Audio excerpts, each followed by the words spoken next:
Hello everyone, स्वागत है सभी का इंडियन अड्डा 24/7 में। मेरा नाम है अविनेश सिंह और तहे दिल से सभी का स्वागत करता हूं। तो दोस्तों, धक धक धक है ना, क्योंकि भाई एसएससी जेई का एग्जाम जो इतने पास आ रहा है। आज आपकी 20 तारीख हो गई है ना, और जो आज आप सेशन देख रहे हैं तो 21 है ना। तो यहाँ पे हमारा जो पेपर है 9, 10, 11 यानी कि अक्टूबर में आपका एग्जाम है। तो बहुत ही कम टाइम बचा आपका, ऑलमोस्ट है ना, यहाँ पे 17-18 दिन जो आपके बचे हुए हैं। अब ऐसे टाइम में सर हम यहाँ पे किस तरीके से तैयारी करें, ऐसे कौन से यहाँ पे फैक्टर्स हैं जिनको अपन अवॉइड करें, है ना। जैसे कि आप लोग यहाँ पे मुझे मैसेज करते हैं कि सर जैसे जैसे एग्जाम पास आ रहा है ना, दिल की धड़कनें बढ़ती जा रही हैं और मैं डीमोटिवेशन फील कर रहा हूँ। तो आज दोस्तों मैं आपको रूबरू कराऊंगा यहाँ पे वेंकट रमन्ना के साथ में, जो यहाँ पे पिछली बार एसएससी जेई में एक बहुत ही अच्छी रैंक के साथ में एमईएस जैसे सुंदर डिपार्टमेंट है ना। तो मिलिट्री इंजीनियरिंग सबसे सबका सपना होता है गाइस। तो यहाँ पे वेंकट से आज हम लोग जानेंगे कि जो शॉर्ट टाइम आपका है, इस शॉर्ट टाइम में हम लोग किस तरीके से तैयारी करें और जो आपके हर्डल्स हैं, हर्डल्स को किस तरीके से यहाँ पे अपन लोग अवॉइड कर सकते हैं। सो वेंकट, आपका स्वागत है इंडियन अड्डा 24/7 में। सबसे पहले आपको बहुत बहुत बधाइयां यहाँ पे सिलेक्ट होने के लिए एमईएस जैसे डिपार्टमेंट में। Thank you sir. ओके, सो वेंकट, यहाँ पे जो आपके कलीग्स हैं वो आपसे जानना चाहते हैं कि यहाँ पे जो लास्ट मूवमेंट की स्ट्रेटजी है, इसको किस तरीके से हम लोग एग्जीक्यूट करें और ऐसे कौन से यहाँ पे फैक्टर्स हैं जिनको हमें अवॉइड करना चाहिए, दैट मस्ट बी अवॉइडेड। मेरा प्रिपरेशन तो मैं last 1 month only I revision. मैं ओनली रिवीजन ओके, किया। I did not read new topics. Okay, मतलब यहाँ पे एंड लास्ट के मंथ में आपको जो न्यू टॉपिक्स है, न्यू टॉपिक्स पे ध्यान नहीं देना चाहिए, रिवीजन पे ध्यान देना चाहिए। Yes sir. Again okay, some okay, in books we cannot follow many topics, sir. So I used hmm, to watch your YouTube channel.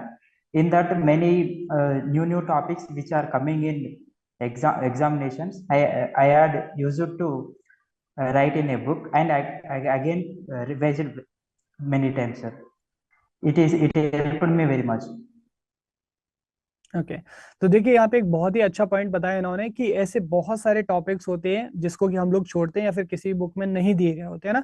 और अगर देखा जाए तो 10 से 15 क्वेश्चंस होते हैं गाइस, वही आपके लिए इंपॉर्टेंट होते हैं जो कि सिलेक्शन पे आपको पीछे ढकेल देते हैं। तो ऐसे टॉपिक्स को आइडेंटिफाई कीजिएगा जो आपको लगता है कि आपको नहीं आते, एग्जाम में बार बार रिपीट हो रहे हैं।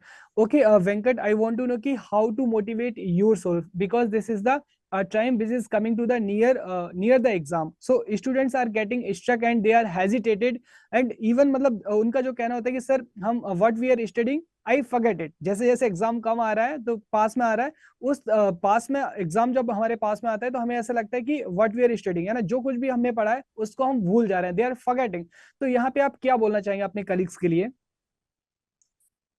At the time of preparation, I did not use it to continuously study, sir. For like 10 hours, I had taken some breaks.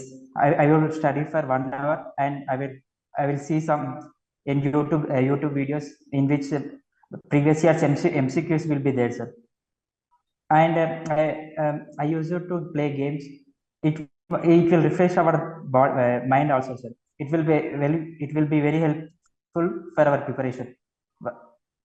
We can easily understand, we can easily remember the topics if we have play games like chess or outdoor games. Okay, so very nice. देखिए यहाँ पे आपको इन्होंने बहुत अच्छी चीज बताई कि यहाँ पे जो आप गेम्स खेल सकते हैं, है ना, यूट्यूब देख सकते हैं। तो और कंटिन्यूस स्टडी नहीं करना चाहिए क्योंकि कंटिन्यूस स्टडी करने से कहीं ना कहीं ब्रेन स्टक होता है। तो जैसे आप नहीं 10 घंटे पढ़िएगा, खूब अच्छे से पढ़िए, 12 घंटे पढ़िए, लेकिन उसमें आप लोग ब्रेक दीजिएगा ना, जिससे आपका जो दिमाग है ना उसमें स्टक ना हो। आप कुछ भी कर सकते हैं ना, कुछ खाने पीने का शौक है तो बाहर चले गए, स्ट्रीट फूड खा लिया, हालांकि स्ट्रीट फूड ज्यादा नहीं खाना, तबीयत खराब हो जाएगी। तो यहाँ पे आपको म्यूजिक सुनने का शौक है वो सुन लीजिए ना, दोस्तों के साथ टहलना शौक है तो वॉक पे चले जाइए। तो इस तरीके से आप जो अपने आप को बिजी रख सकते हैं। Okay Venkat, I want to know कि एट लास्ट मोमेंट है ना, एट लास्ट मोमेंट हमें जो सब्जेक्ट है, सब्जेक्ट के किस किस टॉपिक पे ध्यान देना चाहिए, मोस्ट इंपॉर्टेंट टॉपिक्स ऐसे कौन से होने चाहिए दैट मस्ट बी रिवाइज, जो कि आपके प्रिपरेशन में आपके लिए एक बहुत ही स्ट्रेटेजिक पावरफुल टूल की तरह साबित हो। Yes, sir. Applications of different motors is very important area. So there will be so many okay, questions will be coming from there, and utilization and estimation, because we will neglect that subjects, but the questions will be coming from that subject only, sir. Okay. and we should revise formulas and some theory questions that will be very repeatedly coming from previous years. Hmm. We should at least revise last 10 years question papers before 1 week, sir. Okay. तो यहाँ पे देखो guys, आपके लिए एक बहुत ही important message छोड़ा है कि आपका एक वीक पहले एटलीस्ट आपको जो लास्ट 10 ईयर के क्वेश्चन है, लास्ट 10 ईयर के क्वेश्चंस को आपको क्या करना चाहिए, यहाँ पे जो है रिवाइज कर लेना चाहिए, सो दैट आपको ये पता चल सके कि यहाँ पे जो हमारे जो क्वेश्चंस है वो कौन से क्वेश्चंस यहाँ पे आ रहे हैं।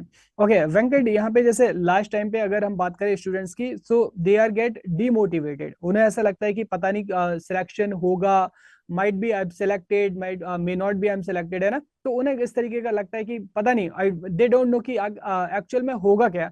सो how to get they motivated yourself, और जो बाकी जो नेगेटिव वाइब्स है, नेगेटिव वाइब्स से वो किस तरीके से दूर रह सके, how to stay away from the negative vibes. Okay. If we prepare seriously, our subject will not go anywhere. If we not get seat in SSC JEE this time, we can use that subject in other state exams next time, SSC JEE. But we can prepare. Our subject will not be gone anywhere. The knowledge will be helpful for upcoming exams also. We should not Okay. demotivate if we not get out through the prelims.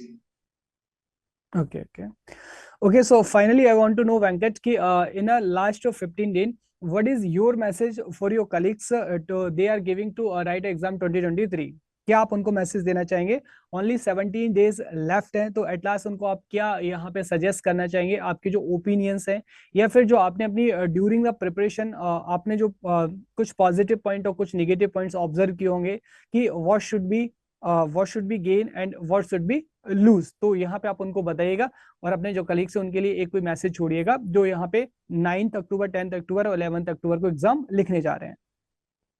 So, पहले point we should revise continuously, sir. We should not take Okay. any breaks. I mean, continuously daily we should revise. And second point, we should sleep very well, sir. Sleep will be a very important thing before in examinations, sir. If you did not sleep and study all over the night, we cannot perform well in the examination hall. Our mind will not work properly, sir. And we don't read for 20 hours, like the 18 hours, 20 hours. Keep the brain active and properly. Okay, so guys देखिए, इन्होंने यहाँ पे बहुत अच्छी बात बताई कि आपका जो ब्रेन है उसको आप यहाँ पे रिलैक्स मोड में रखिएगा, प्रॉपर जो नींद है प्रॉपर नींद को लीजिएगा, अदरवाइज फिर आप जो है हो सकता है जैसे ना, तो देखो हमें कम सोना चाहिए ना ही ज्यादा सोना चाहिए, तो इससे आपकी जो हेल्थ है वो खराब हो सकती है। तो ये सारे जो पॉइंट्स इन्होंने यहाँ पे बताए कि रिवीजन पे फोकस कीजिएगा। साथ ही साथ में दोस्तों यहाँ पे मैं बताना चाहूंगा कि यहाँ पे रिवीजन का बेस्ट वे होता है आपका एमसीक्यू। तो यहाँ पे जो मेरी क्लासेस है गाइज, आपकी जो है क्लासेस चलती है यूट्यूब पे एवरी डे, यहाँ पे 6 PM है ना, कहाँ पे? इंजीनियर्स अड्डा पे गाइस। तो यहाँ पे इलेक्ट्रिकल इंजीनियरिंग के लिए इन क्लासेस को आप यहाँ पे ज्वाइन कर सकते हैं, बिल्कुल फ्री होती है गाइस यहाँ पे, और आप इसको ज्वाइन कीजिएगा। वेंकट भी यहाँ पे रेगुलर स्टूडेंट्स थे गाइस, तो यहाँ से आप जो है रिवीजन को लो, आप एक बहुत ही परफेक्ट आपके पास में रास्ता आ जाता है। सो एनीवे गाइस, यहाँ पे ना डोंट डिमोटिवेटेड बिल्कुल नहीं होना है, स्टे पॉजिटिव, अपने एम पे जो फोकस है वो करते रहिए, बस आप अपना बेस्ट दीजिए यहाँ पे ना, आपको अपना बेस्ट दीजिएगा, बाकी दुनिया के बारे में सब कुछ भूल जाइए, है ना, अपने लक्ष्य पे फोकस कीजिएगा, और जो आप पढ़ रहे हैं उसको इत्मीनान के साथ में, प्रॉपर स्ट्रेटजी के साथ में उसको बस पढ़ते रहिएगा। So wish you all the best guys, thank you so much, and thank you so much Ramanna, Engineers Adda के 24/7 से जुड़ने के लिए आपका बहुत बहुत धन्यवाद। और आपको हम विश करते हैं कि आपका जो फ्यूचर है बहुत ब्राइट हो और इसी तरीके से आप आगे बढ़े। Wish you all the best and thank you so much guys.